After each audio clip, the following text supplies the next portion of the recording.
Hey guys, Rich Morgan with Magic Touch Mechanical and the Fireplace by Magic Touch. How we doing today?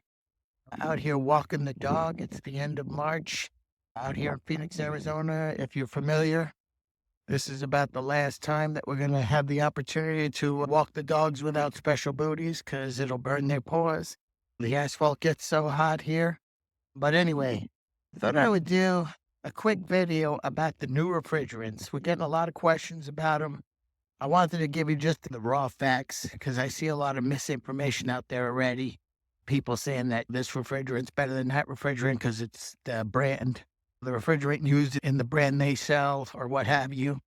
So I wanted to give you an unbiased overview of the refrigerants because we happen to sell brands that use all of those refrigerants. To me, it doesn't make a difference if you buy an air conditioner that uses R32 or 454B, or if you purchase one of the ones that you're still allowed to purchase through the end of this year, which is 410A. So I watched a couple of videos yesterday where they were breaking down efficiency ratings and they were breaking down evaporator temperatures and that kind of stuff, and stuff that homeowners don't care about. They just want to know, hey, which one should I buy? What's going to cost me the least money?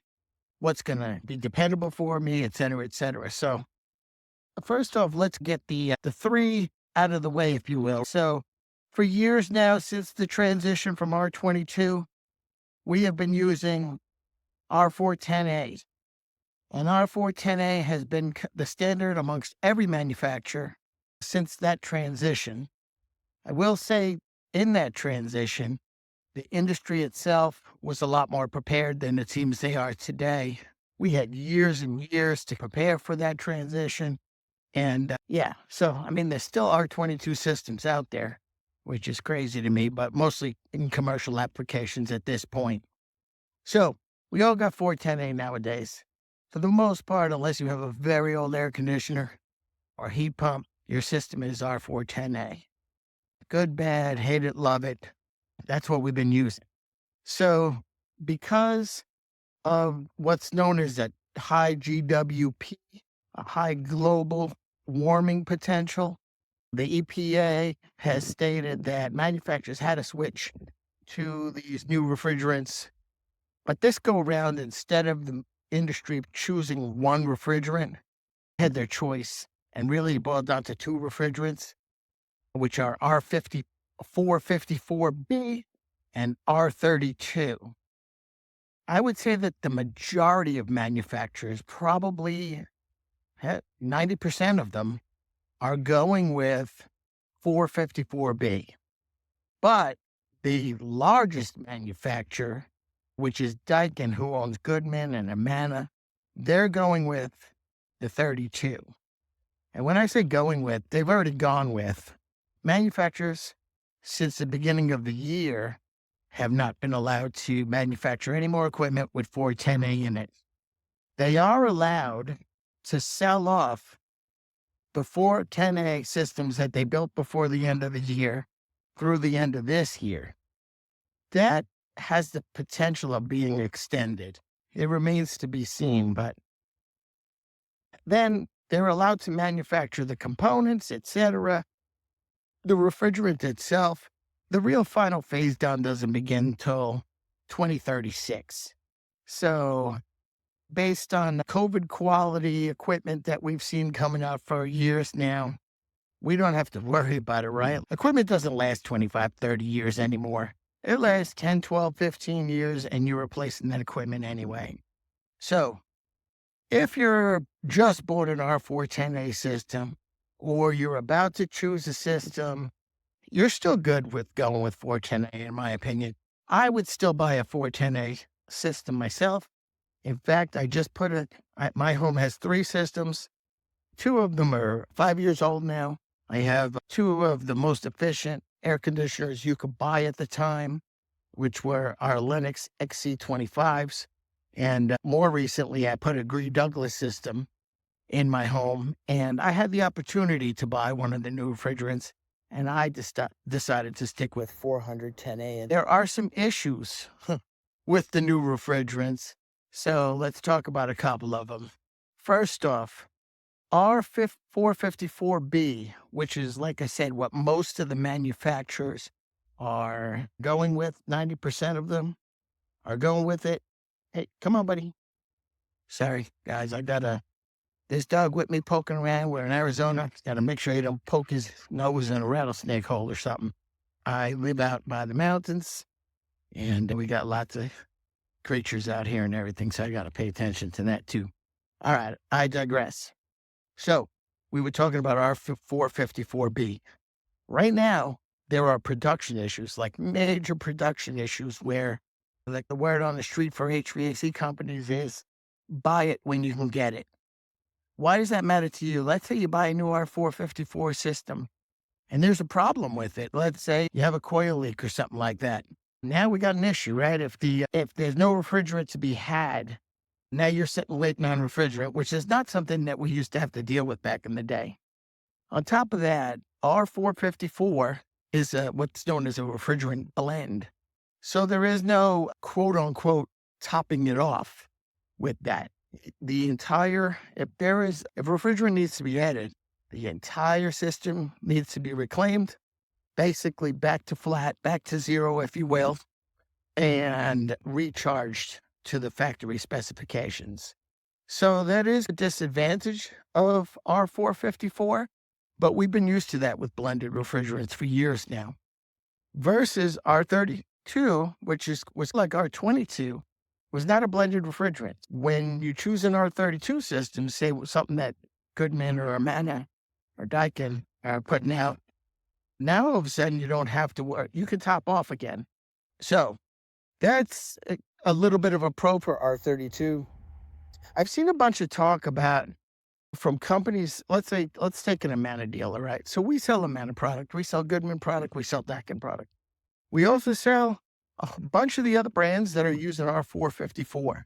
So I've heard like a sales tactic of technicians or salespeople telling people R-32 is more efficient. That's true. However, at the end of the day, let's just say we have two systems side by side. One is R-32, one is R-410A.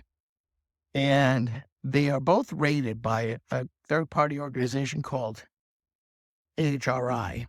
And so this is where we've all heard the terms now, SEER and ER, seasonal energy efficiency ratio, blah, blah, blah. HSPF, heating season performance factor, yada, yada, all the ratings. But the most common one that most people know is SEER.